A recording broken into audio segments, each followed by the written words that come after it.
Clark, yo, I see you. What's up, man? How you doing, man? I'm great. How are you doing? Good. I want to just jump right into it. Amazing. We've been on several times. You've always been amazing and sharing the information on what people can do. But there's a lot of people now that last year, they didn't realize the power of selling direct. But until you started, you couldn't go outside the house. Yeah. And everything started coming to your house, and you started to depending on it, and probably more likely you depended on your loved ones, especially my mother and people like that. And you were like, Ma, especially our parents, they're like, I still want to go and feel something and touch something. Ma, you cannot leave the house, and I'm going to start sending you everything from Amazon. Tell me about how people are empowering themselves through Amazon, who they don't technically have their own business like Damon John has FUBU. Yeah.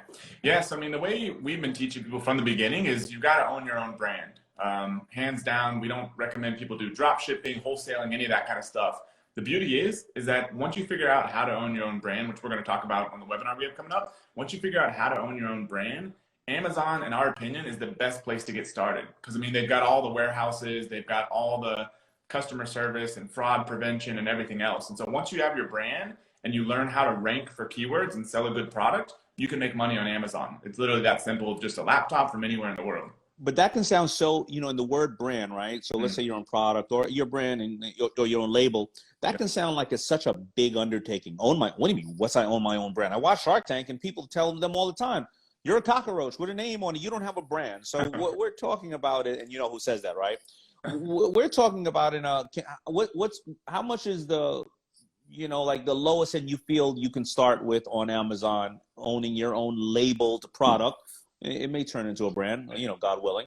Yeah, you're right. Yeah, sometimes people get scared off by the term brand. And so we typically recommend people start with just one product. And you can start with one product with as little as $500. We recommend, and that's with getting your own custom logo and stuff on there and everything. We recommend people start with like a couple $1,000s is better. But we've had people that have built multi-million-dollar businesses with just $500, basically. I mean, like, all right, walk me through it. I got $1,000 and I love $1,000 and I got a great body.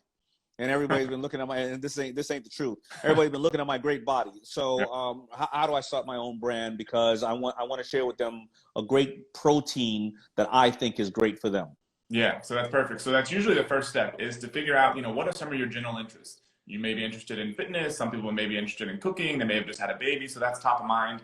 So you come up with 4 or 5 of those. Then you jump on Amazon and you start looking for related products. And we recommend people build a list of, say, like 10 to 20 of those. Just different ideas they think could be cool. Like you just said, protein powder. Great. So pull some ones that they find on Amazon.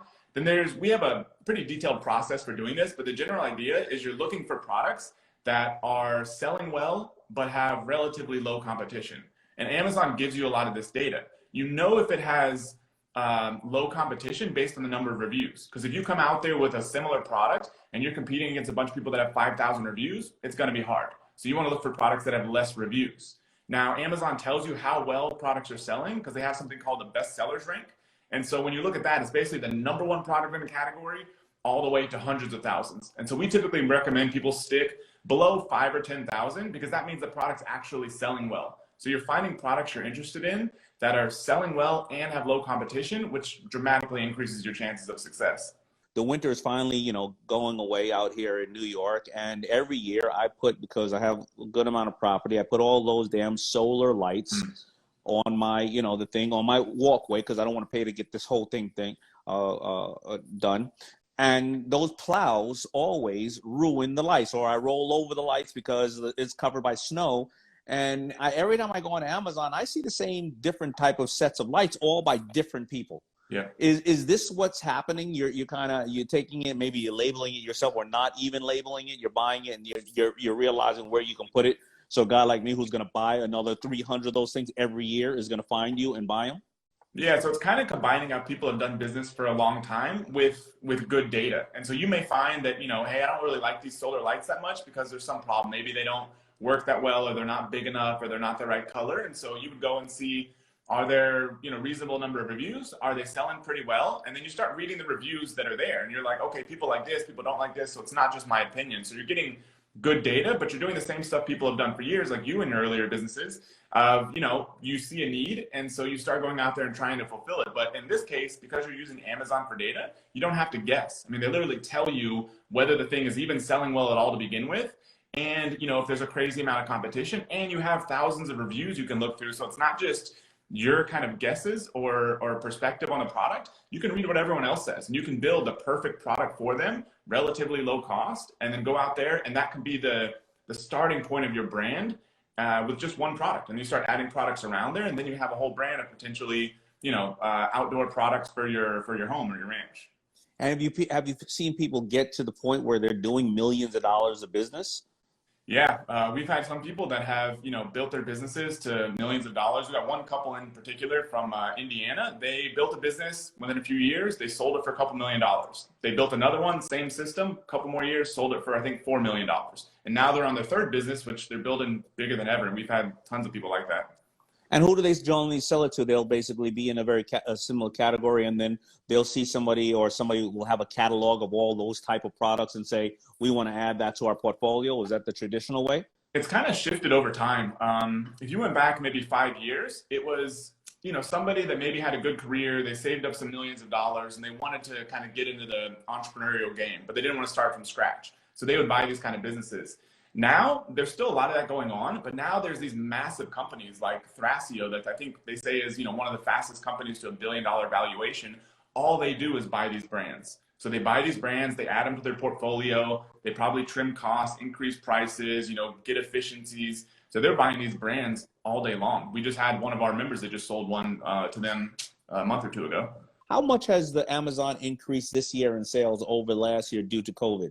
Yeah, I was just looking at that. It increased about $100 billion. I think it was up, 40-something%, which is crazy. It's one of the biggest companies on the planet. To be increasing sales, 30 to 40% almost every year, even outside of COVID, is just nuts. So yeah, $100 billion in new sales.